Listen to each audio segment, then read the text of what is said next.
Hello, everyone. This is Empowering Democracy, and the specific topic is Kevin McCarthy lies, Biden celebrates.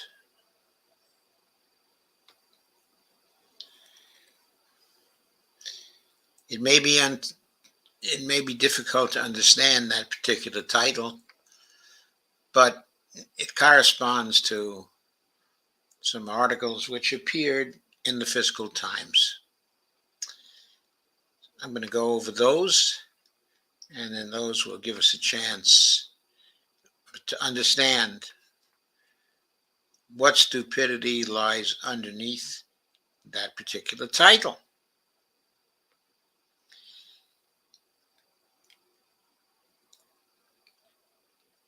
So, this election is almost upon us. It is very, very close. Some people have already voted or are voting. Early voting is going on. Early voting is going on in unprecedented numbers at this point, especially for midterm elections. People seem to have changed their voting habits. I don't know whether this change in voting habits has been taken account of in the structure of the opinion surveys that have been done. At this point, I'm at sea in terms of coming to conclusions about whether the opinion surveys are at all valid, at this time. But let's look at the two articles I was talking about.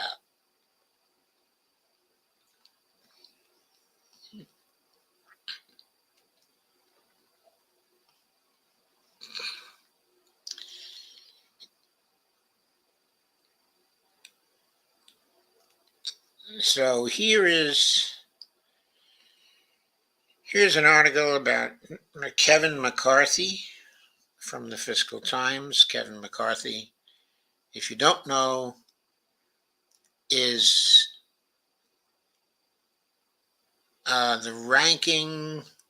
he is the ranking Republican in the House. He is the minority leader.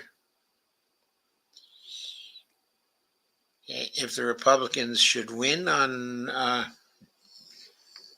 current election, then Kevin McCarthy hopes to become the Speaker of the House. But Kevin McCarthy has run into a little problem. As we've been seeing in previous live streams, there are reports that there are Republicans who expect, if they win, that they're going to be able to slash Social Security, and Medicare as part of a plan to leverage the debt ceiling to force federal spending cuts. And McCarthy, in an interview with Punchbowl News, said that his party would look to use the debt limit to force spending cuts if he wins control of the House in the midterms next month. Punchbowl's Jake Sherman reported Tuesday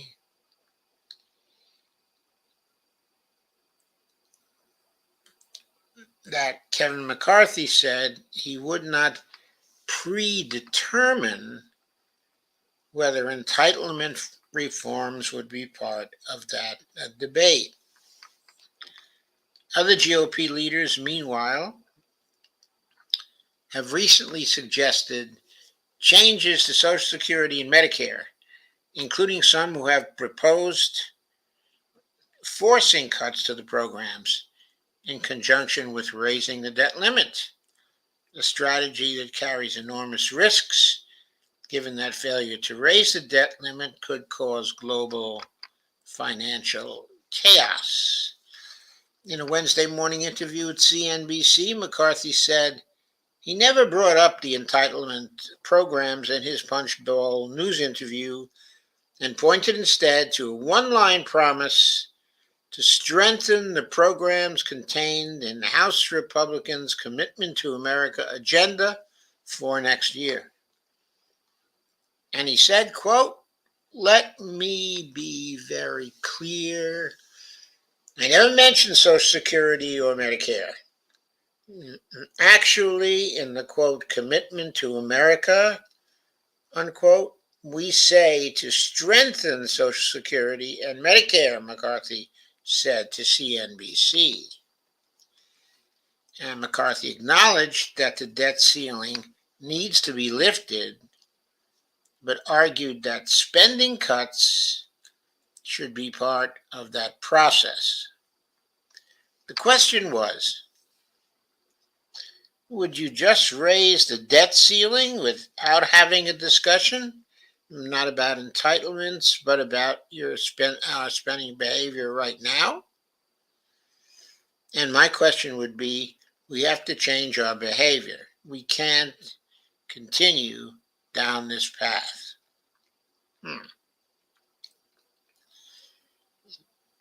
I guess I have to ask, is that a question? Or is that a viewpoint which the new Speaker of the House would follow and try to implement? The initial Punchbowl news report spurred numerous other news articles and criticism from top Democrats, with Speaker Nancy Pelosi's office warning top House Republicans of being increasingly open about their plans to hold the debt limit hostage to force through their extreme plans to slash Medicare and Social Security. Nancy Pelosi's press office also pointed to a plan released earlier this year by the Republican Study Committee that proposed to raise the eligibility age for Medicare and Social Security to 70 and would open the door to private retirement systems savings alternatives. Those proposals wouldn't apply to current retirees, but would kick in for those who reach early retirement age by fiscal year 2030. Republicans said those proposed changes would help preserve Social Security and ensure its long-term solvency. However, Pelosi's office warned that, quote, with 3 out of 4 House Republicans endorsing these plans to dismantle Medicare and Social Security, it is clear the House GOP is reaching dangerous new levels of extremism, unquote. What it all means? Well, Republicans have pledged to save and strengthen Social Security and Medicare as part of their agenda if they take the House. So Democrats argue, with some evidence to back them up, that Republicans really mean to save and strengthen the Medicare program by slashing it. Lawmakers will have to address the long-term outlook for the popular safety net programs if they want to shore up Medicare finances and avoid steep cuts to Social Security.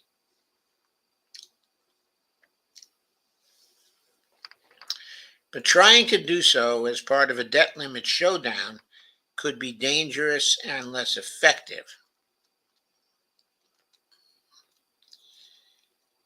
And that's the first article. So here is Kevin McCarthy. His backbenchers and other people have said they want to use the debt ceiling crisis to implement changes to Social Security and Medicare that would be cuts, that would save money. Now, Kevin McCarthy is saying, no, he never brought that up. He never brought that up. But his purpose is to strengthen these entitlement programs. How would he strengthen them? He's pretty opaque about that. He's not clear about what he means by strengthening the program. And he's not entirely clear concerning whether he would strengthen the programs by taxing them first.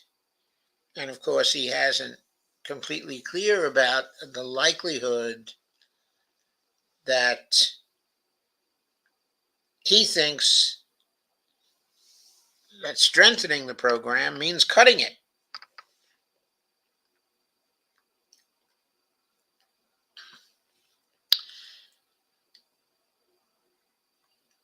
Kevin McCarthy said instead of pointing to cutting it, he pointed instead to a one-line promise to strengthen the programs contained in House Republicans, quote, commitment to agenda, unquote, commitment to America, unquote, to that agenda for next year. Sorry, having a little problem scrolling on that one. Okay.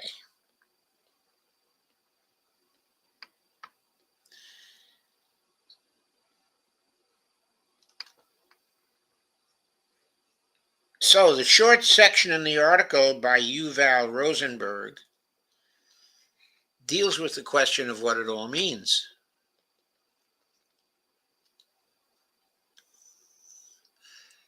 And he points out there is some evidence to back up the idea that Republicans really mean to save and strengthen the programs by slashing them. Then there's the idea lawmakers will have to address the long-term outlook for the popular safety net programs if they want to shore up the finances of Medicare and avoid steep cuts to Social Security benefits. So McCarthy seems to be suggesting that this won't be part of a debt limit showdown.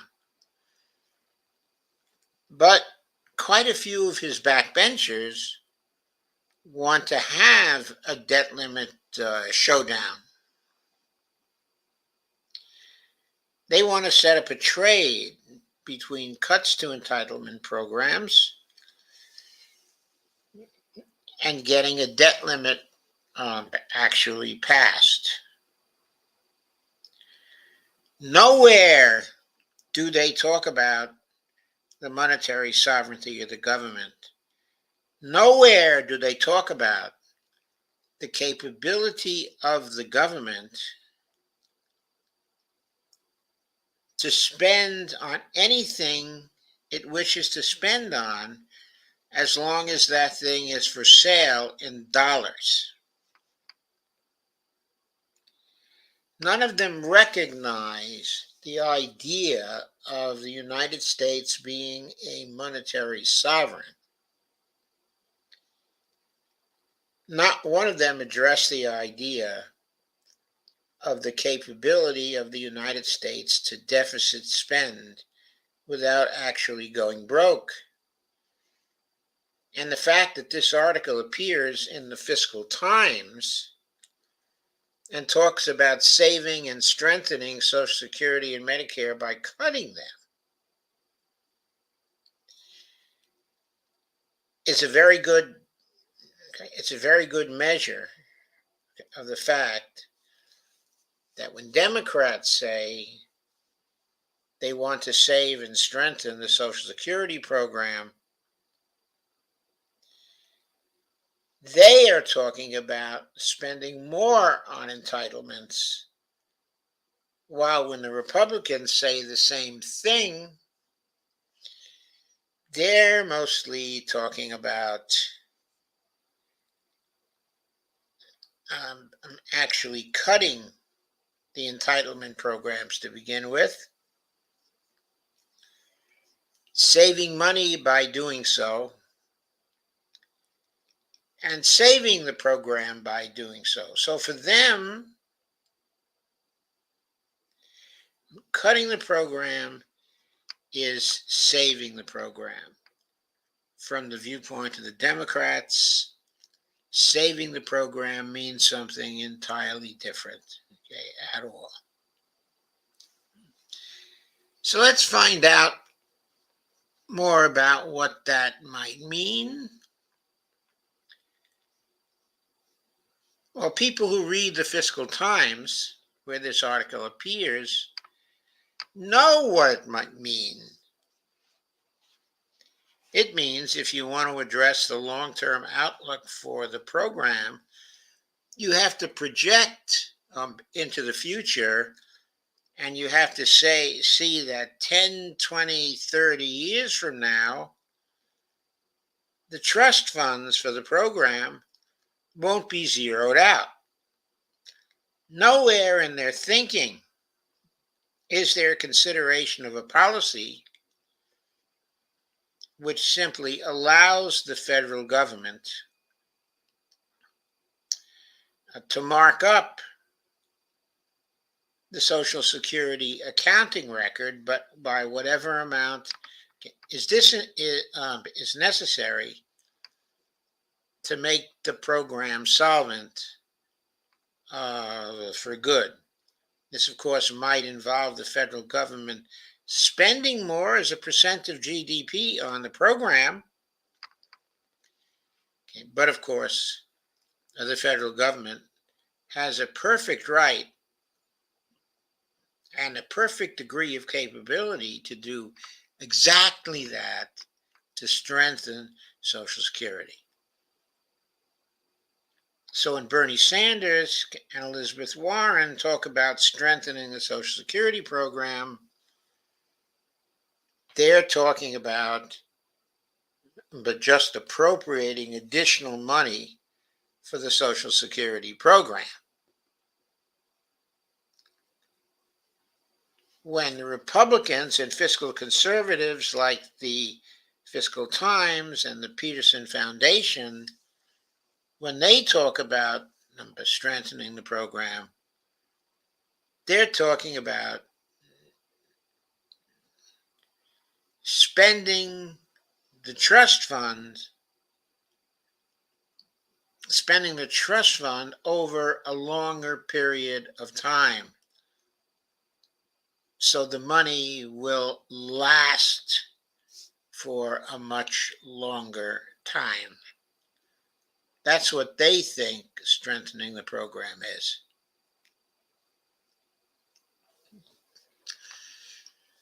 So keeping that in mind, okay, I want to go to the second piece I want to discuss here,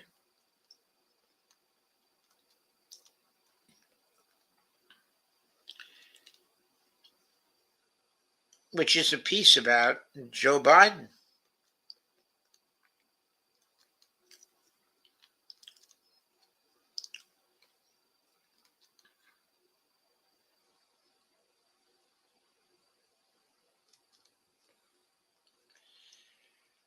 And look at Biden. He's not talking about cutting the program. Biden trumpets falling deficit, slams Republican agenda. He believes the Republicans will just try to weaken the program by cutting it. The second article by Yuval Rosenberg says, with less than 3 months to go until Election Day, President Joe Biden on Friday sought to pitch Americans on the progress of his economic agenda and the strength of the economy, pointing to a plunging federal budget deficit for fiscal year 2022 and warning that Republicans would reverse the fiscal gains and could crash the economy next year if they win control of the House. Well, that's interesting, because what Biden has done is,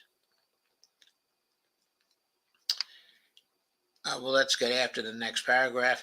The Treasury Department said Friday that the full year deficit for 2022 totaled about 1.4 trillion, about half of the 2.8 trillion dollar shortfall of last year.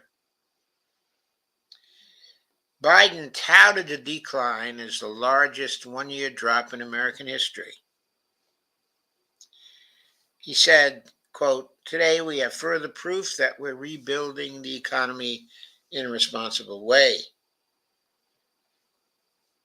And then he said, quote, "We're going from historically strong economic recovery to a steady and stable growth while reducing the while reducing the deficit."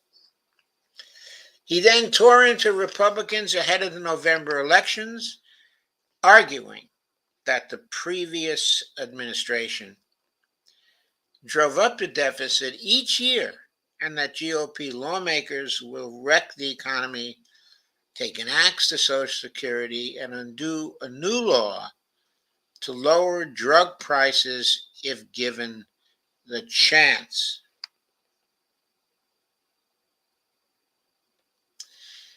And so he thinks that he is strengthening the economy and strengthening Social Security by cutting back the deficit from $2.8 trillion under Trump to $1.4 trillion under Biden. But what is the effect of cutting the budget deficit from 1.4 trillion? I'm sorry, from what is the effect of cutting the deficit from 2.8 trillion to 1.4 trillion? Is that good for people? Is that good for the economy? Biden seems to think it is. He's trying to grab credit for it. Does he understand that the federal government's deficit is the private sector's surplus? The $2.8 trillion under Trump,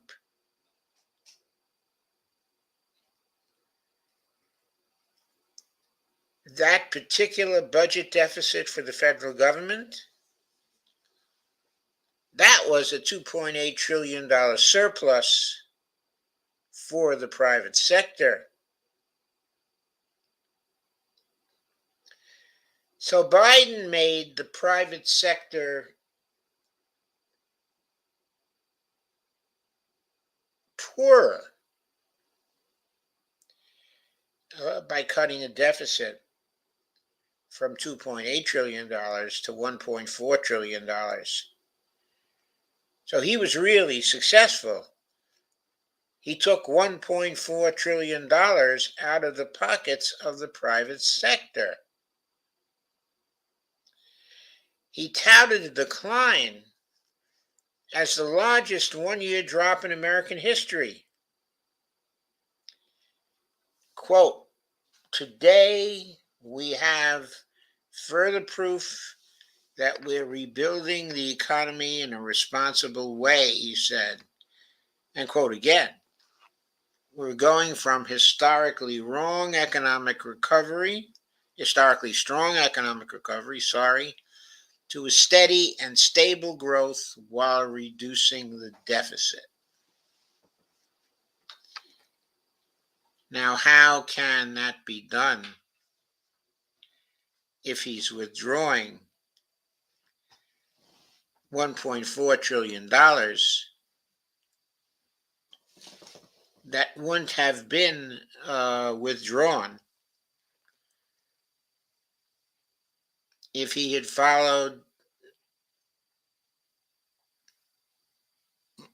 not reduced his deficit.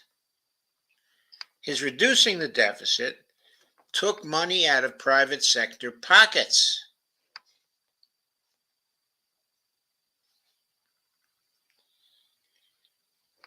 Because when the government has a deficit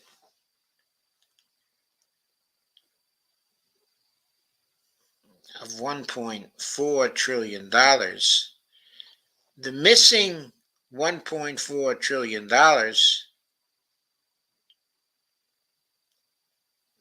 has gone somewhere. It's gone from the private sector into the government's pockets. Where if he had increased that $2.8 trillion to $4.2 trillion, then that extra $1.4 trillion would have built the private sector surplus from $2.8 trillion to $4.2 trillion. In other words, there would have been $1.4 trillion in private sector pockets rather than $1.4 trillion less than last year in private sector pockets. Biden touted the decline as the largest one-year drop in American history. There's another way to look at it. It was the largest one-year reduction in the amount of money that was not going to be going into private sector pockets.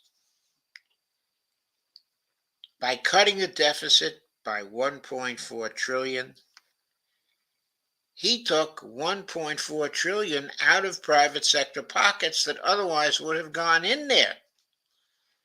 Does he know that? Does he know he was making the whole private sector $1.4 trillion less rich? Does he know he was making the private sector poorer by $1.4 trillion?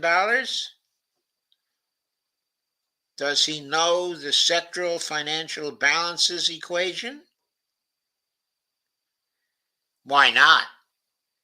It's a very easy equation. Does he know there is such an equation? Does he know that when you run a government surplus,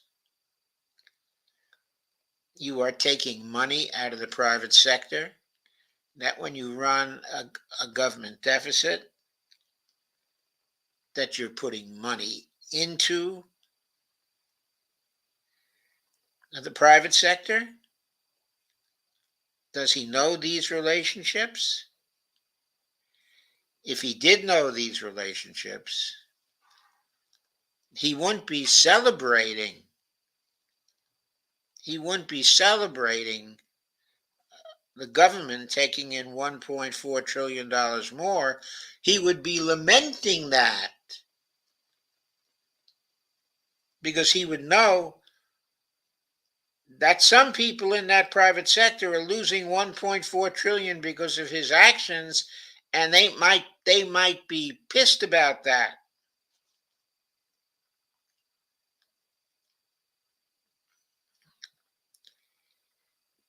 He touted the decline, the taking of $1.4 trillion as the largest one-year drop in American history, as if he deserved credit for producing that result. He says, quote, "Today we have further proof that we're rebuilding the economy in a responsible way," unquote. We're going from historically strong economic recovery to a steady and stable growth while reducing the deficit. He obviously thinks he's due credit for taking $1.4 trillion more out of the private sector. He doesn't know that he's due blame for that.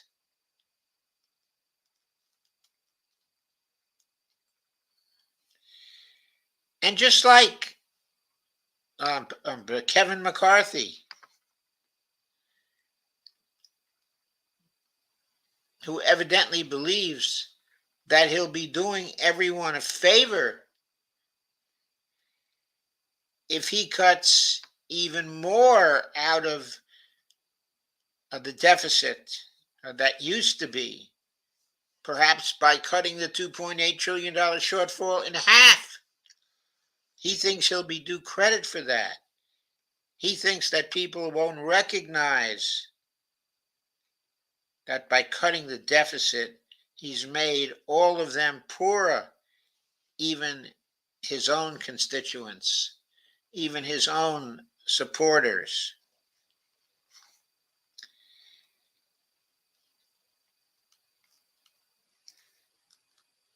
He then tore into Republicans ahead of the November election. This is Joe Biden, arguing that the previous administration drove up the deficit each year and that GOP lawmakers will wreck the economy, take an axe to Social Security, and undo a new law to lower drug prices if given the chance.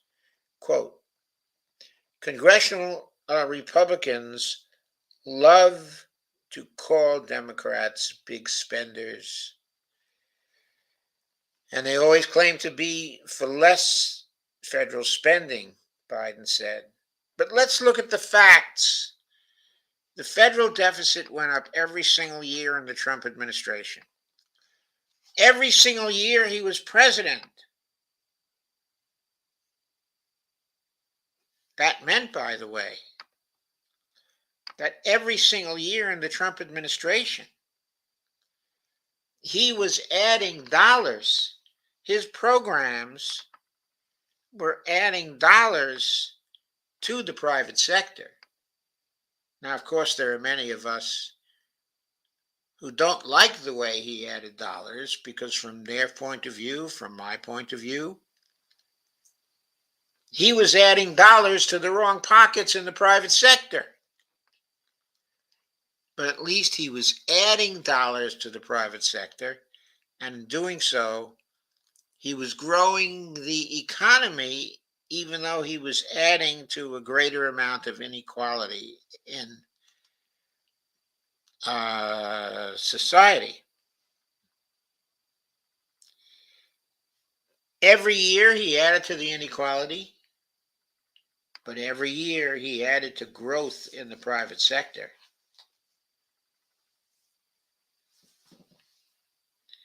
And by the way, Biden still has a pretty big deficit. And right now, he's been adding considerable money to the private sector. Both of these presidents had equivalently low rates, of unemployment. And Biden has the lowest rate of unemployment in modern times by a hair over Trump. But of course, those who look beyond the macro effects, in the economy know very well that the quality of Biden's jobs has not been any better than the quality of Trump's jobs for people. Biden slammed Republicans for seeking to extend the Trump tax cuts, repeal Democrats' corporate minimum tax of 15%, and reverse a cost-saving measure to allow Medicare to negotiate some prescription drug prices.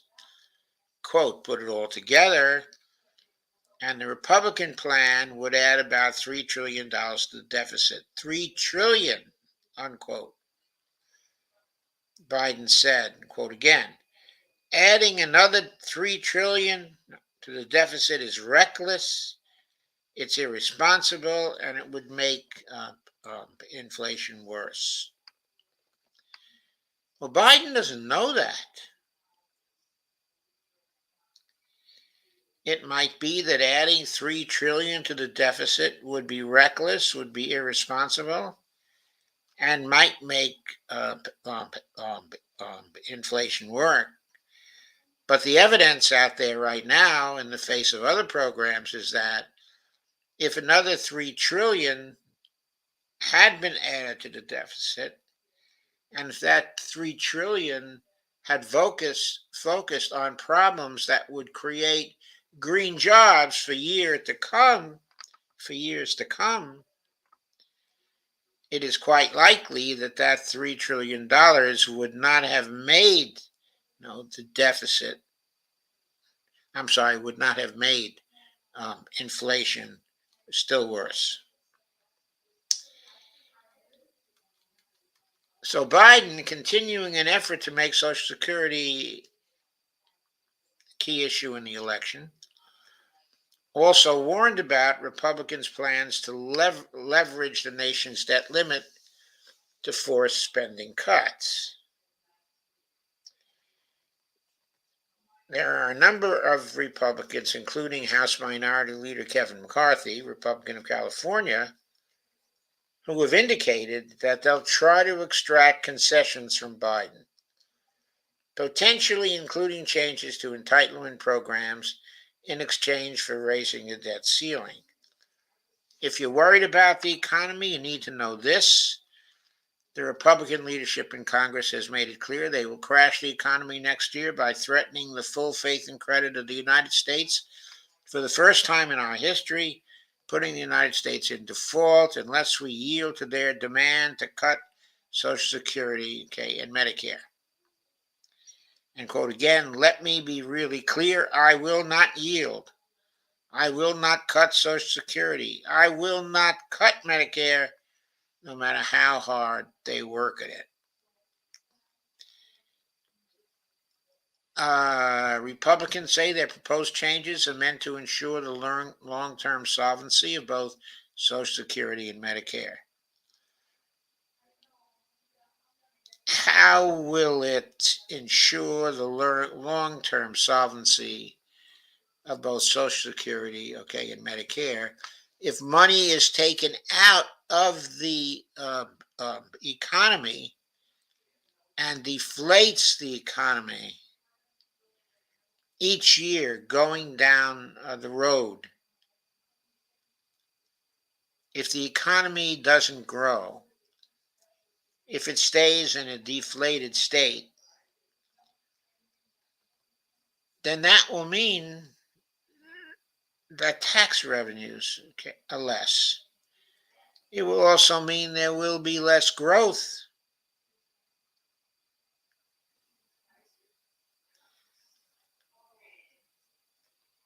That is not good for the economy, in the long run.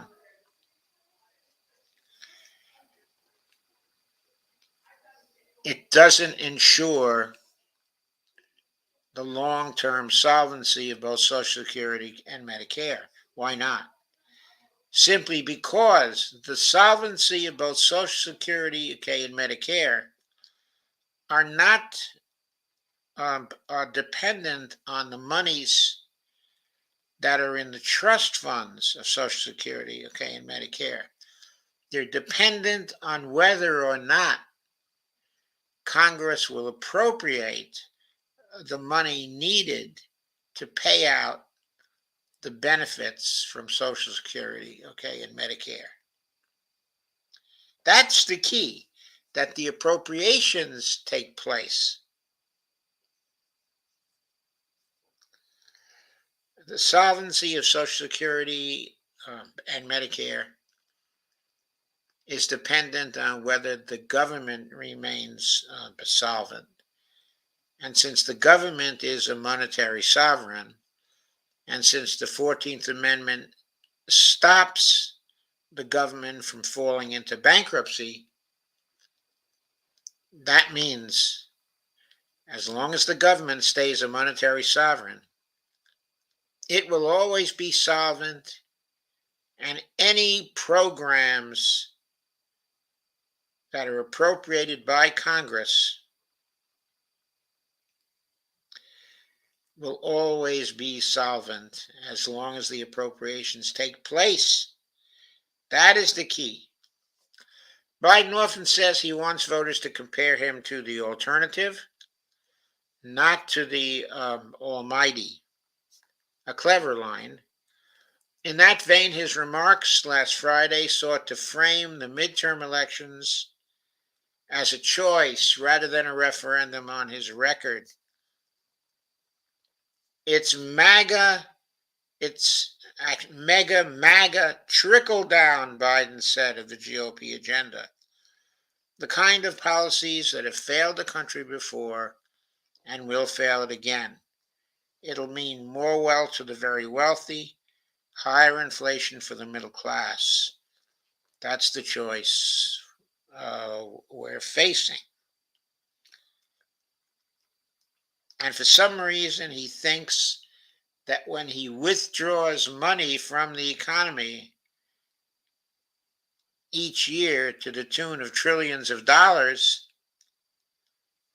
that is somehow going to give people more money to invest, okay, more money to spend, and more resources to fuel the growth of the economy going forward. It's puzzling that he could even think that he could even think that the economy is going to boom when he starves it of federal help.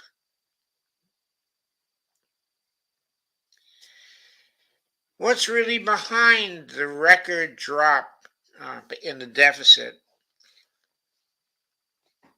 The author says, while Biden sought to claim credit for the record drop, okay, in the deficit, it declined from 2.776 trillion last year to 1.375 trillion this year, to be a bit more precise, was driven entirely by the expiration of temporary emergency pandemic um, spending programs. Well, that may be, but Biden didn't do anything to continue those programs, did he? He opposed continuing those programs.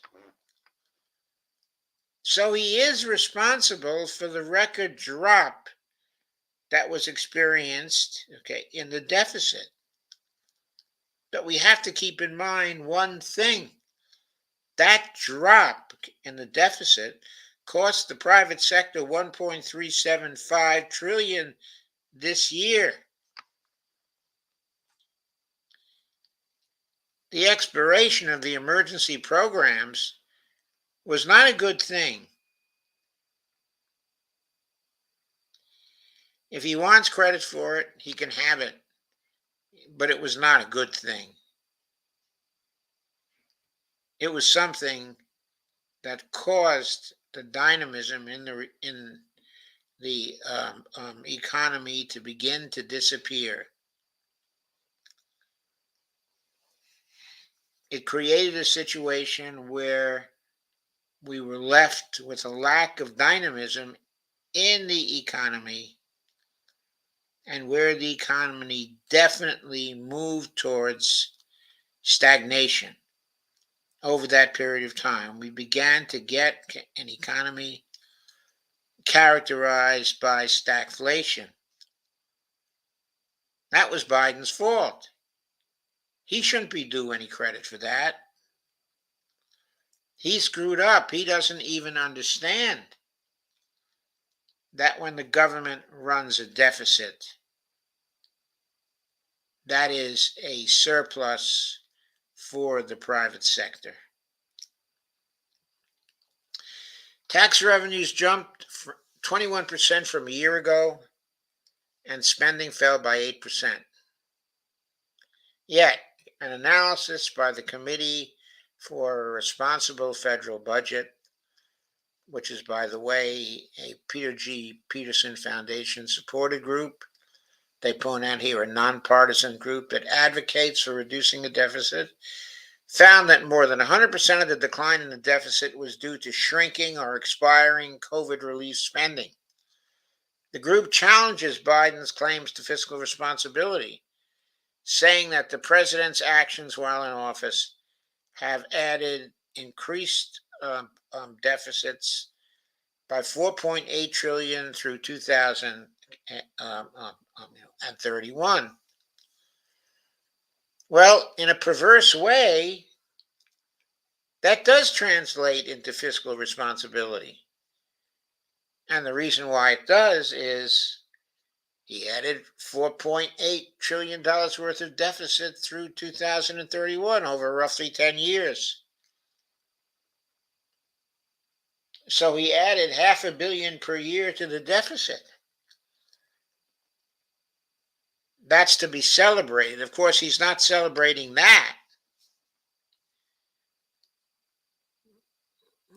He is celebrating that under him, we did not increase the deficit by 10 trillion over 10 years. The budget figures, quote, the budget figures released Friday by the Treasury Department reveal dueling visions about what it means to be financially responsible. I'm not sure about that. But anyway, that's what Josh Boak of the Associated Press said. Quote, Biden can rightly claim that the budget deficit for fiscal 2022 plunged 1.4 trillion from the prior year. Yes, he can rightly claim that, but it's nothing to rightly claim. It's nothing to celebrate about. Critics can use the same report to say that forgiving education loans pushed up the deficit by roughly 400 billion as the government booked the whole expense. Well, if it pushed up the federal debt, or the federal deficit, I should say, by roughly 400 billion, then that means there's 400 billion worth of that debt, 400 billion in treasury securities that is out there now in the private sector that wasn't out there before. So he enriched the private sector by roughly 400 billion over the next 10 years. That's worth celebrating.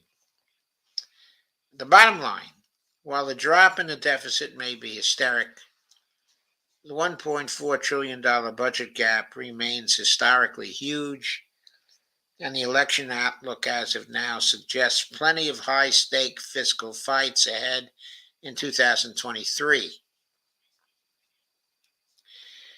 Quote, what I've been telling congressional leaders is the most important thing is to cut spending as much as possible. Conservative economist Stephen Moore told the Washington Post, the new deadly virus is out of control spending.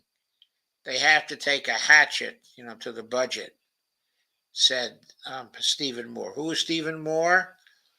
He is an economic commentator who believes we should go back on the gold standard and who has invested heavily in gold himself. So he's constantly trying to convince all the rest of us to go back on the gold standard because he's got a lot more gold than most other people have. He's what we call the Goldie.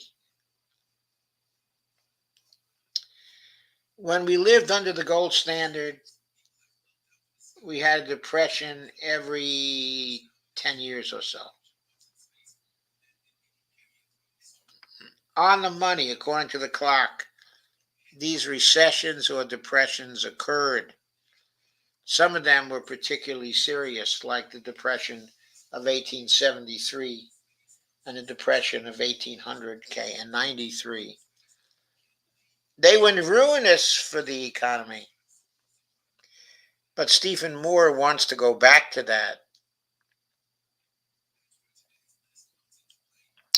The liberal economist Dean Baker countered that such steep cuts combined with the rate hikes by the Fed, would inflict a tremendous pain. I'm with Dean on that. If you want to throw the economy into a recession, he told the Post, coupling big rate hikes with sharp cutbacks in spending pretty much guarantees it, unquote. And here's a graphic concerning this spending to end this article by Yuval. I think this was by Yuval Rosenberg, too. The first one was by Yuval. He's the editor-in-chief of the Fiscal Times, which is the Peter G. Peterson founded newspaper. Let's see whether Yuval was the author of this beauty. Yes, he was, on October 21st, 2022. So Biden is celebrating what he should not be celebrating. Okay, and Kevin McCarthy is basically predicting that we're going to have more big tax cuts for the rich, and that our whole economy is going to boom.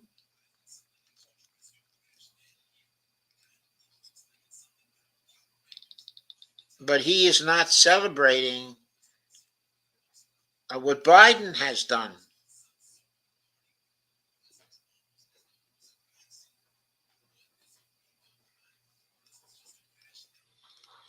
He is lamenting that those deficits should have been even bigger than they were. But of course, Kevin McCarthy is not going to admit that.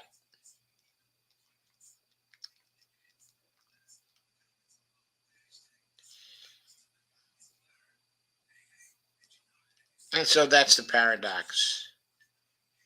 These guys both have it wrong. In their own way, they both have it wrong. They don't understand monetary sovereignty.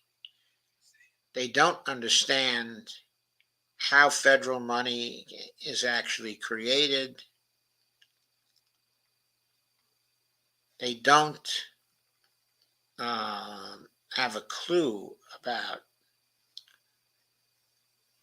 how the government can help the economy to grow over a period of time.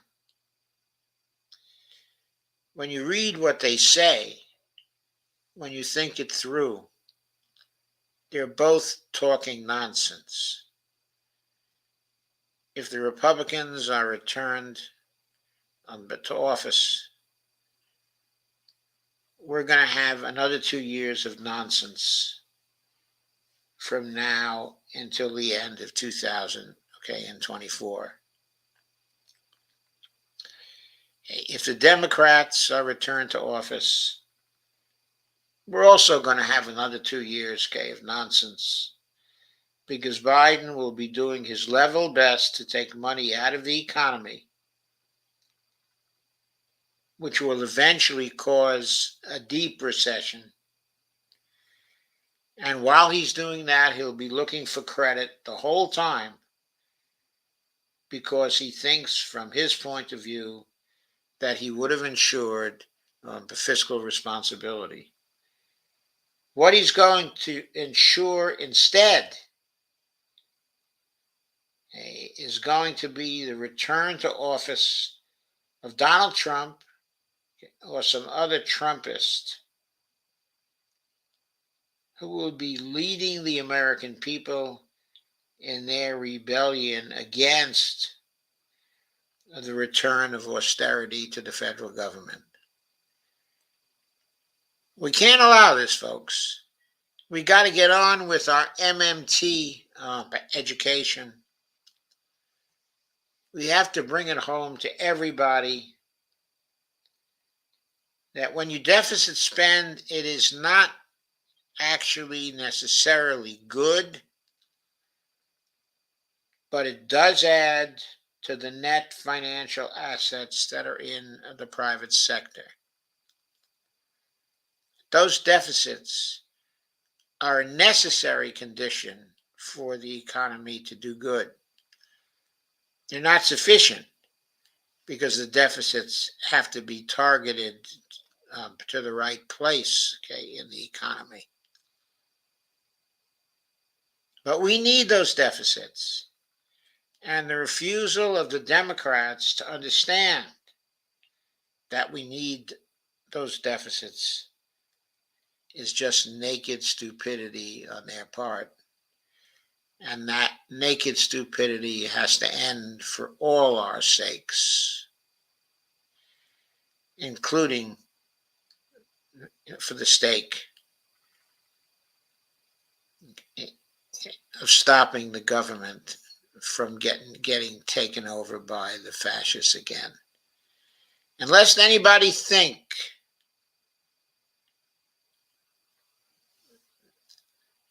that I am pleased by the return to office or the return to control of Congress by Democrats. No, I am not pleased by that.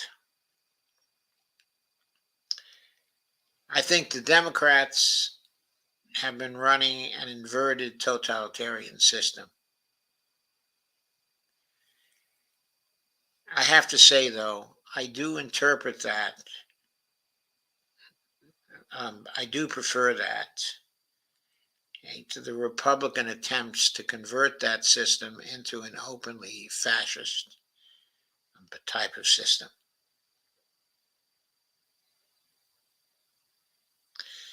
I think both systems are terrible, but I think we can more easily work to change things inside of the inverted totalitarian system than we can by working on the inside of the nakedly fascist system that I fear that this time Trump is going to set up. So let me take a look at your comments, a brief look at your comments, since I'm on the outside of my timeline here.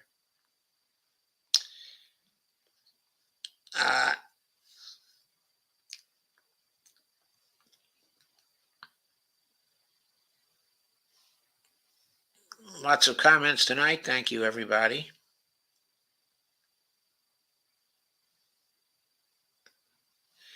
Kay says, who would believe McCarthy? Unfortunately, there are too many people who would believe him. Let us hope that no Democrats believe him. Let us hope that no independents believe him either. Steve Wolfbrand said, I'm collecting a couple of K a month. I still work this stupid job. I'm not sure why. Sandy Degg is back after saying hello to everybody. Steve Wolfbrand says, hi, Sandy. Steve says, I work from 7 a.m. to 1:30 p.m., so it's not too bad. They pay me for full time. That isn't too bad.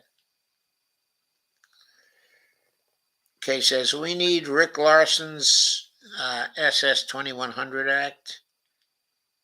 Yes, we do, Kay. Dolores says, hi, Steve. Hi, Sandy. Hi, Dolores. Thanks for sharing and supporting the streams. Steve Wolfbrand says election results should be interesting. Steve says, I would like to see Ezra's analysis. You'll be seeing Ezra's analysis and more of mine this Thursday. Okay. And Friday, we'll be continuing to analyze what the prospects are and the likely outcomes are in this election. Steve Wolfbrand says, Doc Joe is like the Energizer Bunny, laugh out loud. Well, The Energizer Bunny was pretty tired before this stream, but I gained energy from the stream. I actually gain energy when I do these streams. Steve says there are jobs, but they kind of suck, so I understand. Ghostot says good vibes. Kay says I wish I was physically able to work at jobs. But I miss working. I understand that. And Ghostot says, hey, Steve Wolfbrandt. Kay says, hi, Steve says, yeah, Kay, it's kind of nice to see those people every work day. They're very cool and they like me a lot. Kay says, I miss working, although I was always a low-wage worker. Steve Wolfbrandt said, it's the customers, though. Yuck. Low-wage workers get screwed in Social Security, mostly women like me. Sandy says,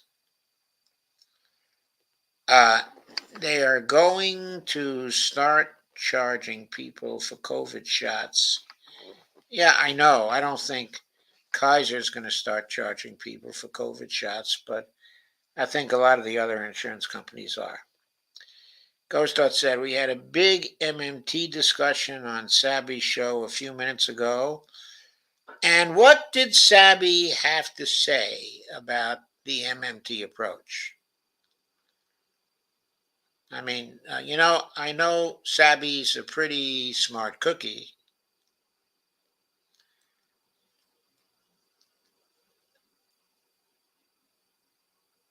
But I'm skeptical. Anyway, what did she say? MMT will do no good until the Fed recognizes it. Well, it will do no good until the Fed and the rest of the government formulate, uh, you know, their economic policy by using the MMT lens. Steve says, I was watching Sabby off and on. Joe should get Sabby on his show. Well, I'll be happy for her to come on the show if she wants to talk about the MMT approach and how it might be applied. She was on my show before. What we talked about then was dump the incumbents because I was interested in talking to her about that. She didn't seem turned on by the dump the incumbents idea.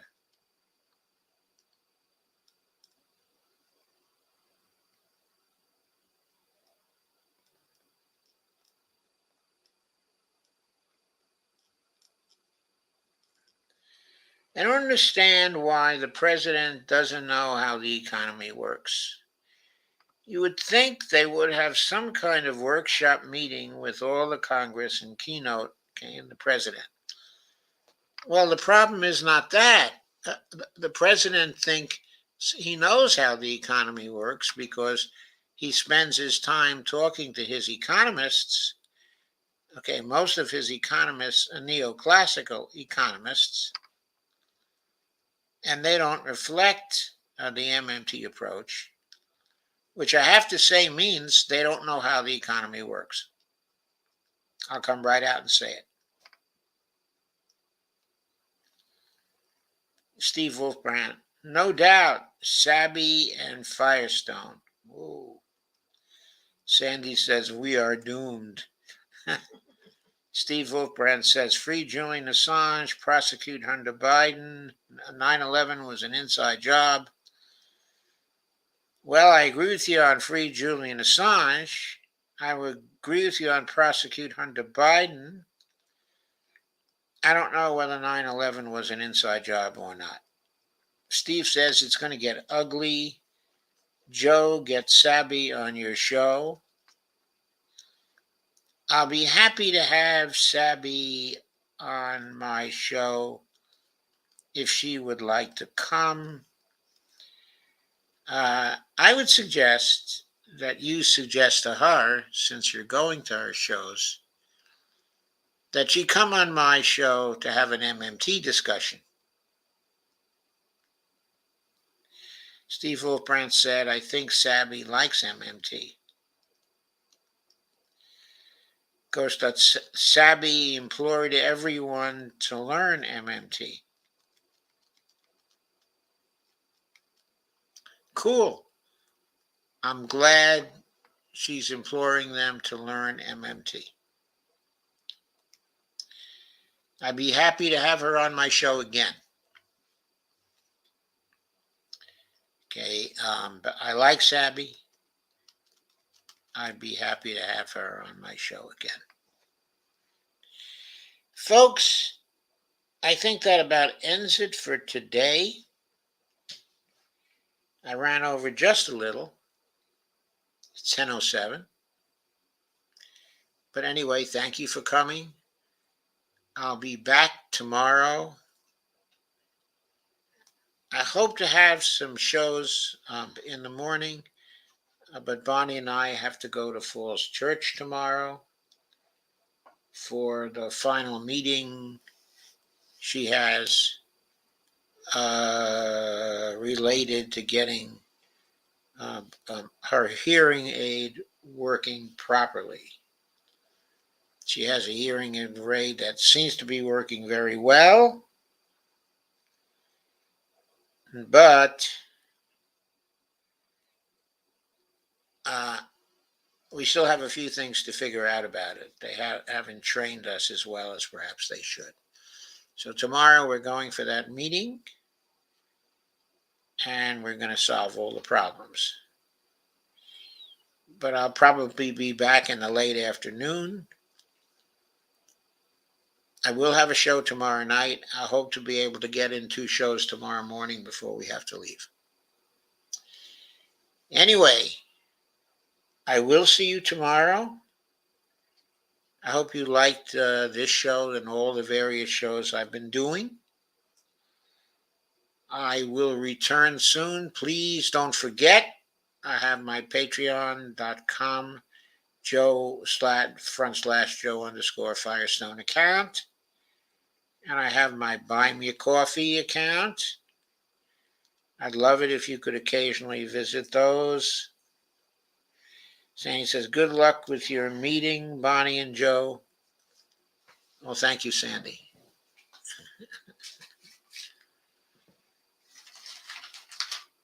So, I will see you tomorrow. Hopefully, it will be earlier than usual. Steve Wolfbrand says, love is all you need. Oh, I wish it were true, but you also need to have a little money. And you also need to be able to avoid nuclear war. So, take care, everybody.